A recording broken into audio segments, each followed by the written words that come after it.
অতএব এত দুশ্চিন্তার কিছু নাই, জীবনকে নিয়ে এত দুশ্চিন্তার কিছু নাই। জীবনটাকে কোরআন সুন্নাহর আলোকে এনজয় করেন।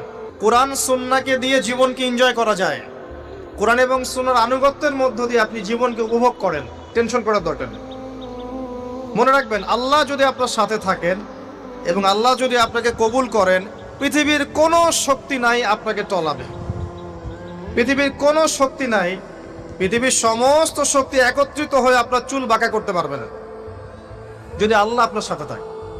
আর যদি আল্লাহ আপনার সাথে না থাকে, আইওয়াস শোডাউন দিয়ে কোনো লাভ হবে না, কেউ আপনাকে বাঁচাতে পারবে।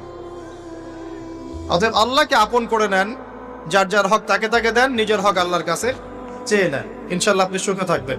এর আগে আল্লাহ পাক একা ছিলেন, আর কিচ্ছু ছিল না। হুয়াল আউয়াল ওয়াল আখির ওয়াজ যাহির ওয়াল বাতিন ওয়া হুয়া বিকুল্লি শাইইন আলিম, সূরা হাদীদ।